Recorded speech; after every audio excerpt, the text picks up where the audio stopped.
gonna reveal it from the servers to the cloud. We're breaking it down, showing you how. Tech trends, we're on the edge. PulseCheck, that's what we pledge. Keeping you updated, never miss a beat in the IT industry. We can't be beat. Analytics, data's the key. Unlocking insights, setting you free. Cybersecurity. I don't see it. Hold on a second. All right. Welcome, everybody, to episode 2 of PulseCheck. We got a super cool episode lined up for you guys today. Thank you to everybody on our first, inaugural episode of PulseCheck. You guys had some great feedback, comments, and to everybody that watched, thank you very much. So we're going to keep things going with this episode. We have actually a special guest joining us today, a mentor to most of us here, former colleague, and I'll bring him on to talk a little bit about what's it like being a sales engineer and kind of our backgrounds and history in the industry. So with that, I'd like to welcome DonDiego Aponte to our stream. Hey guys. Yes, Good to see sir. y'all. What's going on, my friend? Welcome in. Missed y'all so much. I know, it's been too long. Oh, Yeah, for a real long time. For the folks that are not aware of Mr. Aponte, do you want to kind of give us a little background on yourself and what you do? Sure. So I am a solutions engineer now, which is the same as being a sales engineer in other places. I've been doing that for what? Your thunder is kind of scary. I've been doing that for... Don't mind the thunder in the background. Dennis is bringing the lightning. No, I've been doing it for like 6 years plus at this point. Been pretty awesome. I've been We might have enjoyed it. lost Lots of good customers. Lots Mr. of good. Aponte. Oh no! Can you not hear No. me? Oh, he's gone. You're good. That's you, Steve. Okay. Okay. Can you hear me now? We got you. Good. you. Okay. Yeah. You're So doing it for a few years. Been around the industry for even longer as a consultant. So had the pleasure of running into these individuals on the podcast over the past few years, and yeah, it's just great to connect again. Awesome. Well, it's a pleasure to have you. Thank you for taking time out of your day to join us. I guess what I wanted to kind of do with this episode, just because I think a lot of us come from a different background, right? When you think sales engineers in general, and I don't know if I think it might even been you, Dondi, that kind of like turned me onto this terminology, right? You have either you're a big S or you're a big E, or you try to be a big SNE. So everyone kind of comes from a different, technical background, a different sales background. So I thought it might be kind of cool to just give everybody a little insight on how we all got into the industry, how we transitioned to sales, and some of the challenges that come along with, or at least I know I had challenges making the transition from kind of that technical, architect role, engineering role into something more, driven from a sales perspective, and just kind of give ourselves a little bit of background there, if that works for everybody. Yeah. All right. So, I mean, I can kick us off since I posed the question, but, I, for probably, 10 years prior to being an SE, I was predominantly a solution architect, right? So in some companies, that's technically pre-sales role, depends on kind of where you work, but I was mainly doing a lot of post-sale deployment. So I was kind of brought in after the sale. Here's what we scoped out, go and deploy it, build it, whatever. So it wasn't really exposed to that much of the sales side and what goes into actually, closing a deal, showing value. Definitely still involved with kind of the end goal, which is ultimately to help the customer with a problem. But the lens that you kind of look at that in is a lot different, right? Especially like when you talk about things like demonstrations and kind of what your focus is. And, as a SE, you're trying to not only position the product that you're selling, but doing it in a way that ultimately is going to solve a problem. And, a lot of times as a engineer background, you either already have a product that you're trying to implement that has already been picked for you, or you're trying to come into an organization and deploy something that, is a thing that we sell, a widget, right? I don't really have a say in what my company sells. I'm just there to go and deploy it. So a lot of my background was kind of in that vein, right? I would go in, deploy a NetApp, go in, deploy, a VMware environment, and the choices of the tools that we could use or influence were kind of already done.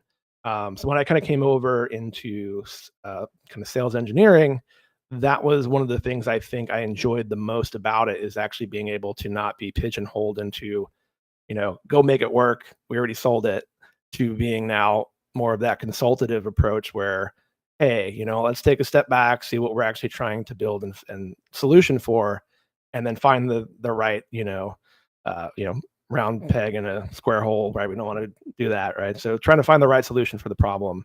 And with that, trying to take myself from a big E into a medium S, I guess, right?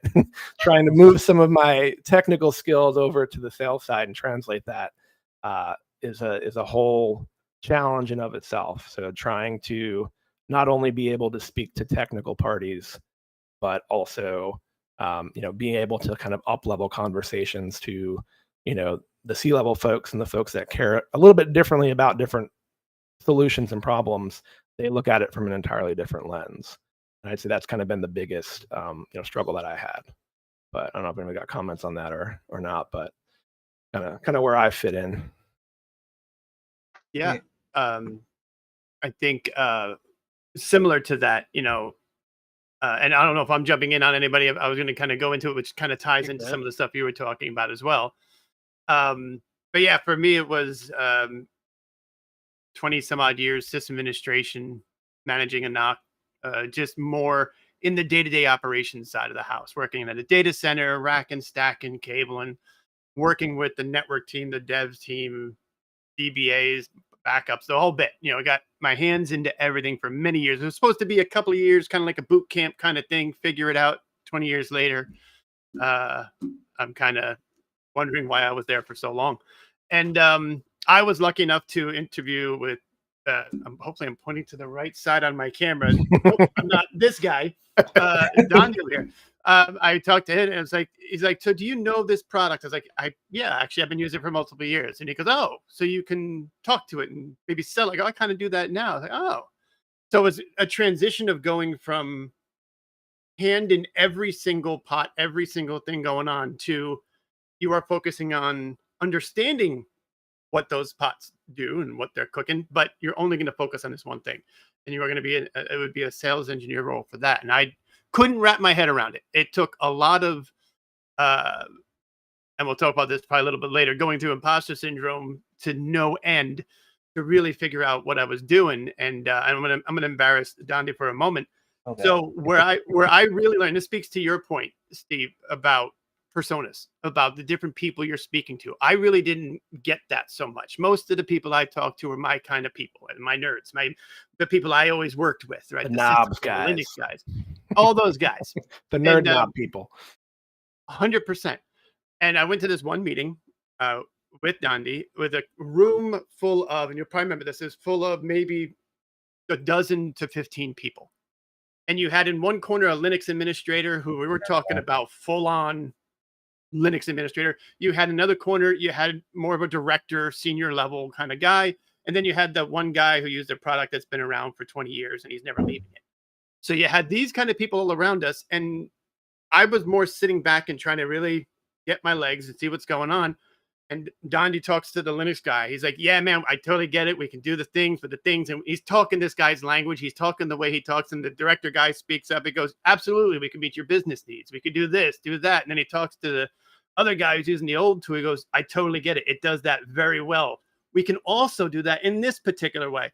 It was learning not only the personas, but to be able to speak their language at the sales engineer level, which I had never seen before. And it was tremendous. And it really set my focus on not landing that account, but that's another whole story. But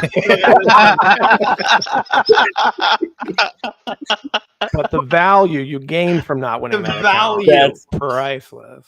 That's right. I've lost many an account doing that same thing, but but I did learn a lot about it, and I'm very appreciative of that. But yeah, so long story again, longer, like we said earlier.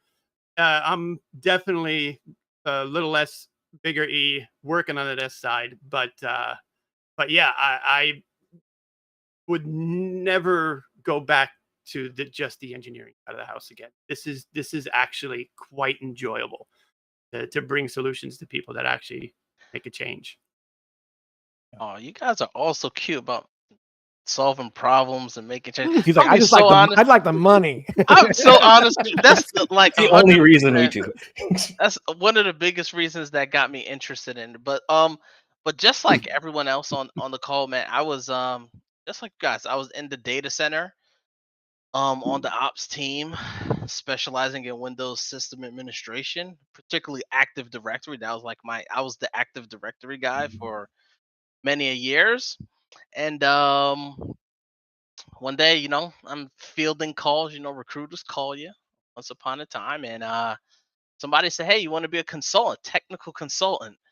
And at the time, at the role I was in, I was working with a bunch of consultants, and I kind of heard through the grapevine of how much money they were making, and I was like, "Man, I need to get into consulting." Like I can, we always had these conversations where I asked, "How do you get into consulting?" and so on and so forth. And when they said technical consultant, I'm like, "Oh, this sounds perfect, right? I think I can do whatever the things are." Because to tell the truth, if someone said sales engineer to me, I'd be like, "Oh no, no way. I'm not gonna sales. That's not for me." But the fact that they framed it as a technical consultant, I was all ears and open to the opportunity, and that's how I got into sales engineering. Lo and behold, 90 days in, I'm like, wait, I gotta do a demo. Somebody has to. I'm like, I what gotta is talk this? to people. What the hell? What is going on? Part of the I was agreement. gonna be the AD specialist, right? But I learned so much. I learned to love the field and the role because you're like a Swiss Army knife, right? And that was my thing. I remember one of my mentors always says, "Hey, you're gonna become a ninja." And I'm a nerd, so I'm like, "Yeah, technical ninja." Right? I get to learn so many things, right? And as an SE, you are that Swiss Army knife. You learn so many things, and I love it. And we do get paid like technical consultants. Well, so That is the nice part about it. I'll this is agree a with great part about it. that. Yeah, I think I don't know because we've talked about this before. I've talked with some of you about this before, but I don't think everybody. So my first foray in being an SE was an accident. I was a consultant. So forever ago, long time, many moons, right? I was a consultant. I worked in telco, mostly with switches like Broadworks switches and Metaswitch switches for carriers. That was what I did. That was in a data center, at a data center, carried a pair of shears in my backpack, like that guy. I can go like do some Amphenol in a heartbeat. Like, and Amphenol's a cable, by the way. It's wiring for the uninformed. Right, but that was the day to day, and we had customers, and we had a customer, and they had a support agreement, right? So they were like, we pay you X dollars, for hours, and we give you X hours a month. We use it for whatever we want to. We own you. And so they had a person who left their company who was their only sales engineer, and they already had an agreement with us, and I had worked with them on some other stuff, and they were like, "Hey, you know this product that is our back end, right?" And I was like, yeah. Like, can we just pay you to do his job? And I was like, oh, yeah, sure. Like, I know the product. So my first call as an SE, embarrassing, because I didn't know. Like, I did a little bit of a demo, but as a vendor of a product, not as a sales engineer working with an account person. And the guy started on the other end, started asking some questions and saying some stuff, and I disagreed with him. And somewhere along the line, I remember shouting, I was like, "Bro, you're wrong. Like, come at me, bro. Like, what is this?" Let's go. And, like, I am so out of pocket. But they didn't end our support agreement. They were like, "Okay, that was rough, but we think that you can do better." And they kept me doing it. They were desperate and they were actively trying to hire like a real person, but they didn't get rid of me. And I was like, oh, this is fun. I get to like be technical, but I don't have to be. I can just like riff on stuff and people and like we have a good time. And so that set the tone for me moving into sales engineering and finding I actually really like it. I love the technical aspect. I can still do lace cabling like the old telco guys with the ladder racks that go back and forth. You know, I'll teach my kid how to do that one day. He'll be the only one in grade school. Imagine. But it was the thing where I was like, I love this blend of being technical, but also being a person and trying to find the other person and get them to come down and just be a person with you for a little bit. That I love that. Yeah, for sure. Agreed. I mean, there's that aspect of it, and then there's also like one of the other, I guess, drivers on my end from making that transition was I just got tired of being on call and having to like always carry my laptop around. And, you know, if I fell over and died tomorrow, they'd just find somebody else to come take my spot. And it was one of those like burnout things where it was like I was ready for a change. You know, it's so funny. I have a similar story. Wait, you don't carry your laptop around with you everywhere you go just in case you have a call? Yeah, no, Am I definitely. the only one still doing that? I unplug my modem at night when I go to sleep. Well, the kid does. Someone does. Yeah. Somebody does. Someone What do you Yeah. mean? It's funny. I'll never forget. There's years ago when I was on call. I remember going to the club with my friends and having my laptop in the car parked outside. And I remember my phone going off because an alert came in. And I'm sprinting out the club, running to the car, you know, which are using your phone as a hotspot, trying to solve some tickets because you know, a site went down. And I remember, well, I think we used to get like $40 a night. It was horrible. I was like, this is not life. Yeah. Not even Uber Eats. Nothing. It wasn't Uber No. Eats back Delivery then. fees. So in that transition that you guys all had, was there a bit of like technical detox about maybe? I mean, but I know Donnie, you still like to do all the cabling. You were still kind of balancing both worlds when you were doing it.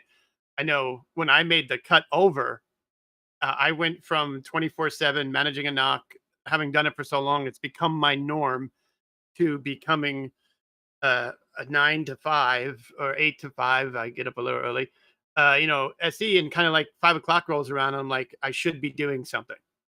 Something is wrong. I need to be fixing something. It took probably a good 4 months or so to call it imposter syndrome, call it whatever, but to kind of technical detox to kind of go, this is the life now. This is actually a, no offense to system administrators, network administrators, and everybody out there until today working the role, a real job of kind of balance of life and, you know, and work. And I hadn't had that kind of ever right out of college. So that was a big, very welcome, long drawn out change for me. I'm not sure if anybody else went through any of that. Oh, for sure. I mean, I always attribute it to kind of like, you know, the saying everyone's like, you should always be a waiter once in your life, right? Like if you're going to be in sales engineering, I feel like you should at least be in some capacity in that role for a brief period of time so you understand the pains that those people go through. Because I think ultimately, like I think that's what makes me a decent SE, is the ability to connect on that level, because I've been there and I understand, like, I know this could help you and it could totally make your life more bearable, because being a systems engineer is not a trivial thing. Oftentimes you're, you know, the lone admin in a company, and everyone, I mean, that's how I was, right? You know, you guys know what I like to, you know, do all sorts of crazy stuff at work. But like I would do that as my day job, and then it would come the time where nobody could support it because Steve wasn't there. And it became this thing where now every 5 seconds I was on the hook for something, to the point where I was like, you know what, I'm just not going to do that anymore because I don't want to have to support it. But now as an SE, it's actually nice because, to your point, Dennis, like 5 o'clock or 6 o'clock rolls around, I can work on stuff that I actually like enjoy if I wanted to. and I can still keep that kind of technical edge that I have, but it's not a forced requirement, if that makes sense.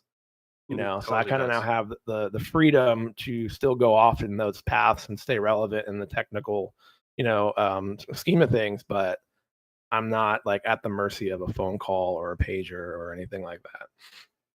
I think I found early as an SE, and I had a fellow that sat next to me. I won't name drop him, but if he's out there, he may be listening. Who knows?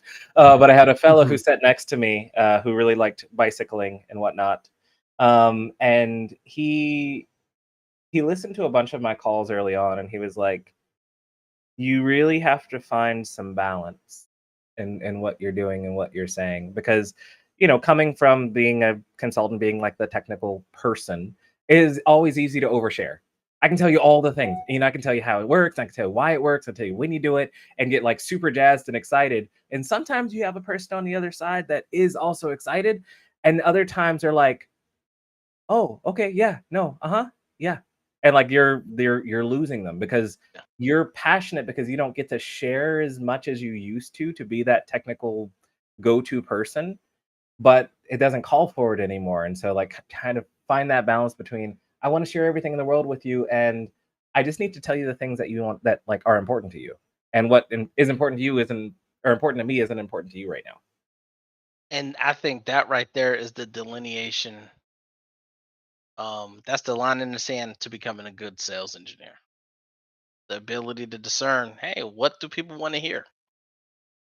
And that's the trick. That's the trick. Sometimes it's hard. A lot of times it's hard actually.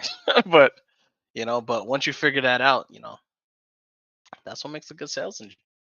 So with that being said, I'm curious, man, what do you guys feel like are some of the essential skills, and are there any certifications for folks to transition into this SE life? Skills and certifications. This is maybe less certifications and more skills. Is communication. So one thing, a lot of us working in the engineering field and doing what we've done, a lot of engineers, boy, I'm going to get myself maybe in trouble, aren't the best communicators. All right, they can speak the engineering language very, very well, but when you're speaking to somebody who might be a director or going up the chain a little bit into the executive level, you have to be able to speak a different language. And the one thing I would say people should do, especially engineers who maybe see more monitor than window, um, Oh talk wow, to people. wait, that was deep. Right. It took me a second. Yeah. Well, I mean, maybe it's a little still close to In my home. I offense, have a my window. window is right next to my monitor, so Yeah, so I cheat. But I would definitely say talk to people. I mean, I'm not just talking about, this person in the desk next to you. Communicate. Hello to somebody in a store, at a cashier. Just communicate. Get used to just being comfortable with talking. Because a lot of the people I've worked with over the years say, maybe I want to be an SC. I was like, maybe you should talk to people. I think it's a great idea because it's not for some people a natural skill. They don't communicate well. Just talk and just get comfortable communicating. I think that's so true. and I think that goes for a lot of things, not even just sales engineering, right? Just Yeah, in life. That's in true. life in general, good communication skills goes a long way. A long way. It's hard talking to people sometimes though. It Like is. I get that. You spend time coding, you spend time in a data center, you know who's there with you? Nobody. Nobody. It's you Spotify and yourself. and a It's console cable. yeah. But you Yeah. know what? When I was in the data center, that was probably some of the most depressing times of my life. Because anybody who knows me, I really enjoy like relationships and talking to people. So Mhm. when I was in the data center, that's probably why I took that call to be a technical consultant. Because I was like, hey man, this it's cold in here, and I ain't talked to somebody in 6 days, right? So,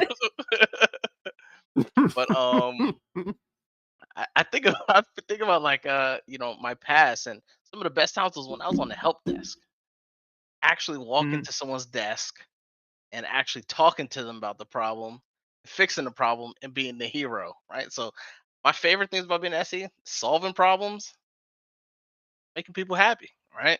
So, and I feel like being an SE is that plus more because Mhm. you're doing it on such a bigger scale. Yeah.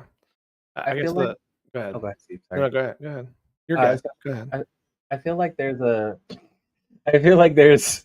a quality that oftentimes gets overlooked, even for people who are SE. But when you master emotional intelligence, like that's a game changer. So communication, yes, you just have to be willing to open your mouth and say some words. But when you can master emotional intelligence where like you are feeding off of the room and like all those little like there's a better word than microaggressions, but you know what I mean? Those like small little like shifts in body movement as someone's saying something or their tone changes or whatever. Like when you understand what that is, I think that takes your interactions with customers to a completely different level because then you start pivoting and shifting based on those minute things that maybe others in the room don't notice. But that's how you turn opposers into champions, right? Because they're like, oh, you hear me, you see me. I didn't even say anything, but you know. Like I love that. Like that's a skill that I'm still working on, right? But I think that is next level, not just like I'm an SE, but like I'm a really, really good SE. No, How for do we sure. build up that emotional intelligence? Build up that EQ. ChatGPT 4.0 says. It will Tell it give you to a include 7-day some plan on emojis. how to build it out. I don't know. I feel like one of the things that I struggled with, even trying to remember what my point was going to be, but one of the things I always struggled with when I first started was to that point. It's like you come into a product or whatever you're going to be a sales engineer, right? Whether it's a VAR or GSI, um, you're supposed to be kind of the person of this person that has all this information on what's the best practice, what should I be doing, right? Um, it's almost to the point of like an imposter syndrome where you go into a new job or a new role. And when I started, it was very much prevalent where it's like I thought I was good from a technical aspect, and I was like, oh, I figured this product out and no problem. But then it's not so much about knowing the technical side, right? It's great because I can tell you exactly how to configure it, but nobody's going to buy it unless I can get a seat in front of them to tell them why it's going to save them money or it's going to solve some problem. And that was one of the things I think I struggled with when I first started was trying to differentiate because there are people that don't care about that and do care about the technical bits and bobs. But being able to, when you walk into a room or come into a meeting, figure out as quickly as possible who those people are. So to Dennis's point, when you guys went to that on site and, we were pivoting between, different personalities and different ways of speaking to people, that's a skill. I think like it's a very good skill to have as a SE, but even just to Kirk's point, like communication goes a long way in life, and being able to kind of understand and hone that skill, I think transfers outside of the SE org. But yeah, it's something that I think a lot of people struggle with coming in from a sales org or going into a sales engineering role is being able to have that kind of audible readiness to quickly pivot based on what somebody throws at you or who enters or exits the room. That's where you prove your worth. Well Yeah. said. Great. Said. No, I completely agree. As a matter of fact, when I first started where I am now, I watched, I can't tell you how many demos, just of other people doing demos within the company, or I tried to sit in on demos. I know, Kirk, I sat in on yours. And you actually saved me from one, but that's another whole story for another time. But we did all those things, and it just hearing how different people talk to different personalities or personas or whatever was wild to see. And so even just observing people talking is very helpful as well. So I would definitely, again, just keep talking to people. Yeah. And the other thing I'll throw out there real quick is something that was recommended to probably all of us here at some point. Just two books, and actually a third book was the Great Demo. I think is a fantastic book to give a good read to. stories that stick is always a good one. And one I just finished recently that was recommended by somebody we work with was The Phoenix Project.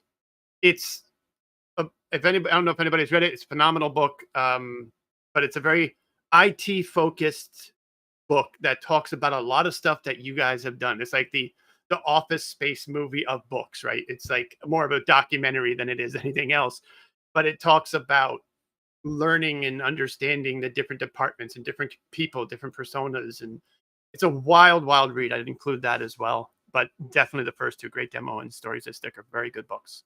Do they have audio books of that? Because I don't read. I have no idea. I couldn't tell you. Yes.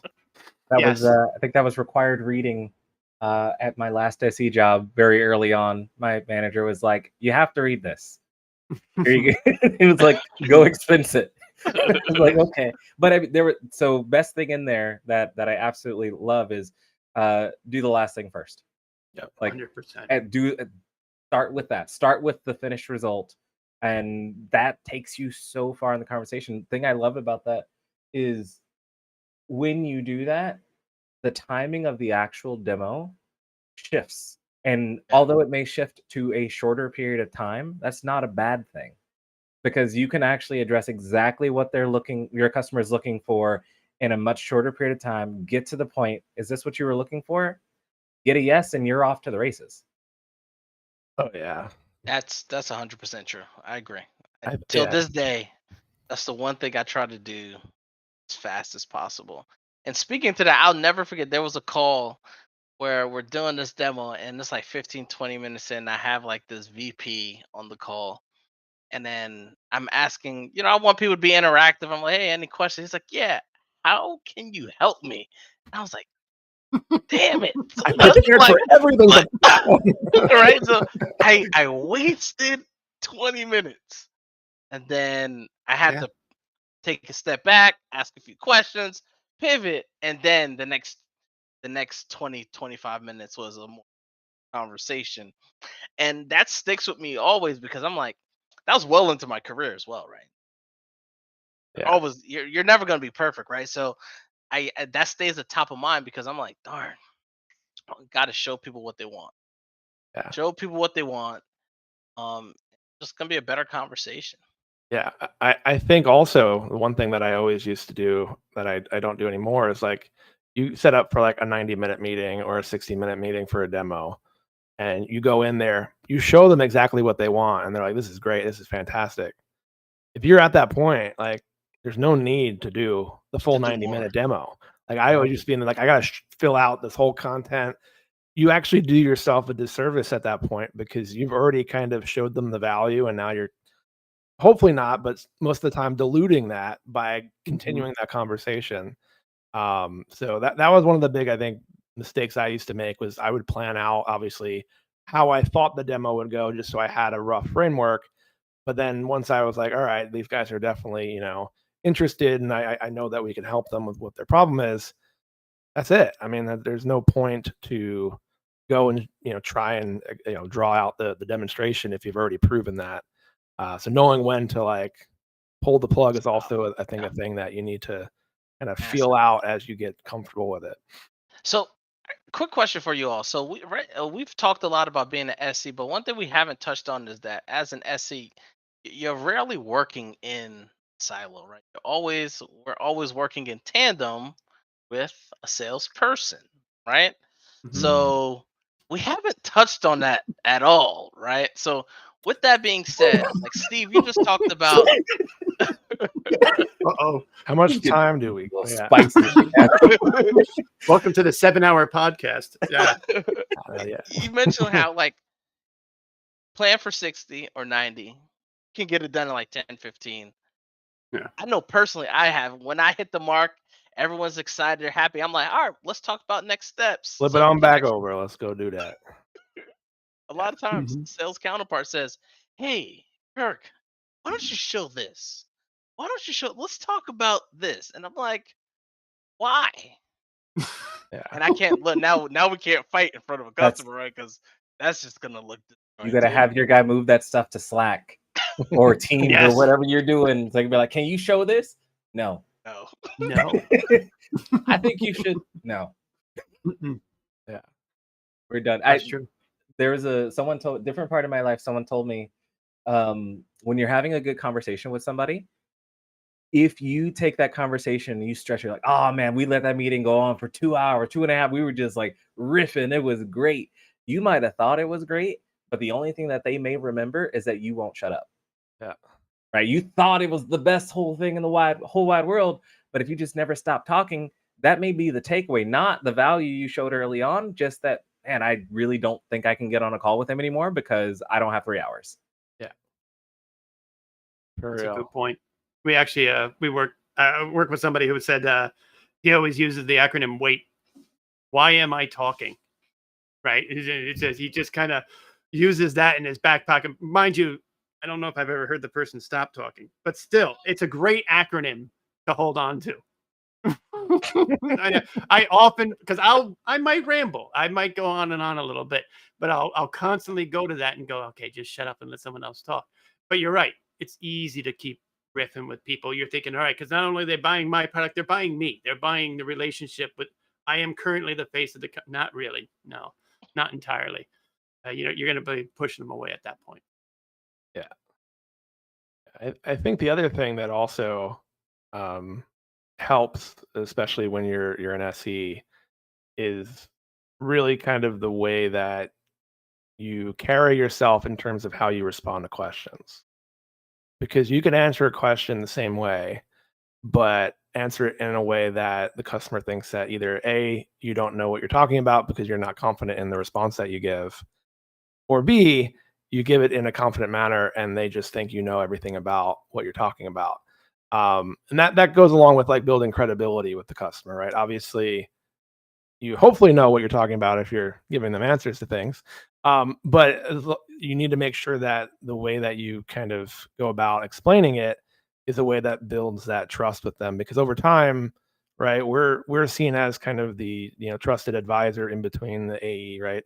AE is the car salesman, and we're kind of like the guy in between to like, no, that actually does come with an engine, I promise you. But like that's the kind of rapport we try to build, because to Kirk's point about skill sets and things, right? Networking goes a long way, especially the people that you interact with. I mean, I don't know how many times I've gone from 3 different orgs to working with the same individual in a different capacity at each one of them, right? And that's because I actually I have a good rapport and a vote of confidence in what I'm doing is going to actually help them. So it's kind of one of those things that like I think goes into being a well-rounded SE, is being able to, even if you don't know the answer, either find it or at least be able to explain it in a way that exudes a vote of confidence in what you're saying. Because a lot of times I'll be on a phone call with people that are answering questions and they have the right answer, but they delivered it, and I'm like, I don't know if I would believe that if I was on the other end of the phone. It's a communication skill set, but I think an important one nonetheless. And your answer was right, Steve? Right. Question. Just to confirm. The other thing I remember hearing, and again, I'm going to credit Dondi. I'm going to see how much I could possibly embarrass him today. It's okay to say no. Yes. That was the one thing that I did not get initially. I'm always, if there's something that we don't do and they say, do you do this? I want to say, well, here's how we envision it. And it won't be the same thing. It's okay to go, no, we actually don't do that. Here's why, but here's how we can help you otherwise. That's okay. Saying no is an okay thing, because 2 weeks down the road, 3 weeks down the road, where you're showing your product in deeper detail and they go, but what about, oh yeah, no, I was just kidding. We don't do that. I was just kidding. Right. We can't, right? Saying no is okay and actually preferred. It really clears things up. It's a credibility builder, right? If you just upfront, no, don't. Now, are there alternatives? Yes. Even better sometimes, we don't do it. Here's why. Why do you do that now? Right? Maybe there's some forward thinking, some consulting you can offer on the back end, but no, like they'll remember, okay, this person's not just trying to blow smoke. At least they came right out and said, the answer is no. What else? Where do we go from here? right? It's not a bad thing. And if that means a customer goes away, you did the right thing. Yes. Right? I mean, it's funny, something that I've learned, and I'm sure some of you have learned, like, especially Kirk, I'm sure you've seen this a couple times, right? You run into some of the same customers if you go from one organization to another. Mhm. And if you're still in the same position of being an SE and seeing some of those same people one time versus another, and you made up some stuff, and they see you again, oh, Oh, no, yeah. no, no, no, no. There's no point there. You just shut it down right now, because they're not going to believe you. You tried to make up something. You tried to sell them instead of being a consultant, being a trusted advisor. Yeah. And 100%. I agree with that. And it's funny you mentioned that, because now in my current role, I see customers from my past life all the time, all the time. And I'm just happy that I said no in the past, because everything, hey, Kirk, how's it going? And it's like we pick up where we left off, and they're like, all right, well, tell me how this can help. You know my problems already. Same thing from the past. How can y'all fix it? Right. So Right. it's funny. Saying no is very important. I think how you say no is important as well. Mm-hmm. Right? You can't just say, nah, we don't do that. That I mean, that kills it, right? in some cases you can. No, what are you dumb? No, you can't. There's some things. Yeah, you're right though. I think how you say no is just as important, right? So no, yeah. Yeah, I think the other I'll get off that conversation in a minute, but I think another thing that I find super important is the company that you work for, or the products or services that you sell. You have to believe in them. And I Man. say that because, right, we ultimately got into this role, except for Kirk, right, for helping people out, You know why I'm and here. trying to take the stuff that we enjoy doing as a sysadmin or an architect, and try to be able to do that for multiple people. And if you don't like the tool or the services that you offer, it is very hard, if not impossible, to do a good job in selling it, because ultimately you're lying to yourself and the customers for. Because I when I first started as an SE, I worked for a company that sold a product, and the product was not the greatest thing in the world, right? But I sold it, and what I realized over time was, like, I thought I didn't like being a sales engineer. Like, I wake up, I go do this thing, I sell the product, we go do a POV, something doesn't work, and it's like it was almost like that mindset of, like, burnout, but from a frustration standpoint. Um, you have to stand behind the product that you sell, and ultimately align yourself with things that are going to help you, not only help the customer, but ultimately put you in a position where you're selling something that actually makes a difference. And that's a big takeaway, right? You can be a sales engineer in a number of companies, but if you don't believe in the thing that you're selling, you're going to have a hell of a harder time trying to, make that work, from a longevity standpoint. That's a good point. That's a good point. Yeah. No product is going to be 100% perfect. but you gotta find a valid use, a personal valid use case. Otherwise, I mean, I don't know. I've heard an SE or two on a call that I could tell didn't believe. Yep. Right. And it comes across. They're like, yeah, it does this, and we probably do this. Like, there's no genuine feeling behind it. But I've heard a few others that, like, they're believers. Like, they've been That Kool-Aid is empty. They drank it. oh yes, all of it, all every drop of it. They're like, this is the way. Let Yeah. me show you. Let me show you. Yes. Right, but it's a positive thing, because, like, some customers will pick up on that and be like, okay, you do really believe in this, and you seem smart enough.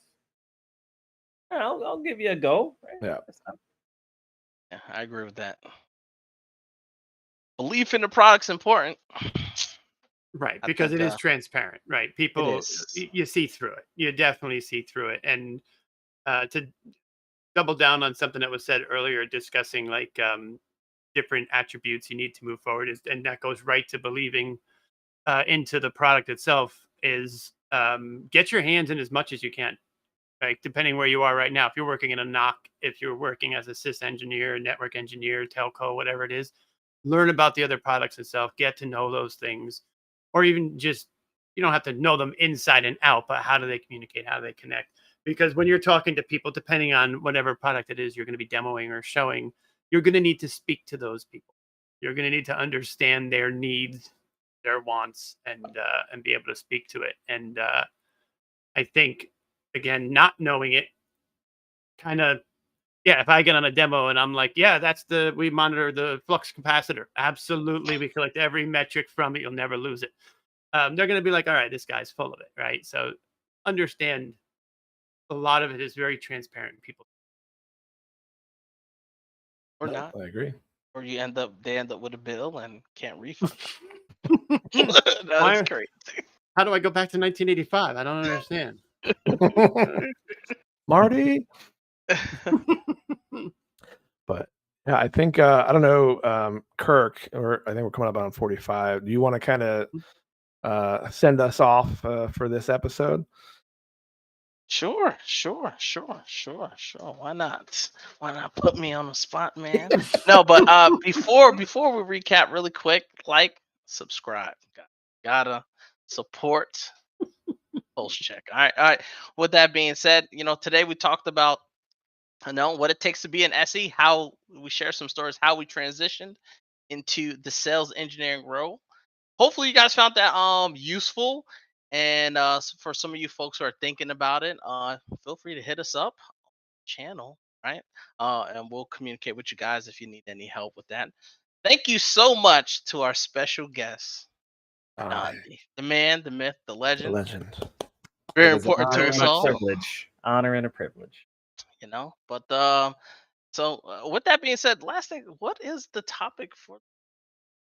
That's a Ooh. great question, and something that I pose out to everybody else. What do you guys want to hear? Let us Tune know. in next time to Same see bat what show. we're going to be talking about. Because we don't know now. We have a couple things in mind. Not entirely sure which one we'll go with, but we will certainly let everybody know. If you want to be a guest on this show and you have something you want to talk about, let us know as well. A number of folks have reached out expressing interest, so who knows? There might be another special guest on episode 3. We'll see. Oh, I good deal. just want to say thank you guys for putting this together. This is fantastic. I am so happy and proud to be able to have spent time with you all. I'm getting all emotional and sappy. This is kind of my way, right? But thank you all so much for putting this on. Thank you for having me. All three of you, fantastic rock stars within sales engineering, solutions engineering, like examples of what good looks like. That's you all. all trained Thank by Dondi. So thank you. All trained. Yep. Facts. Facts. All right, deal. You are more than welcome. Thank you again, everybody. As Kirk said, like and subscribe. Let us know if you have any feedback, and we'll catch you on the next one. Take it easy. Deuces. We're plugged in, can you feel it? It news, we're gonna reveal it from the servers to the cloud. We're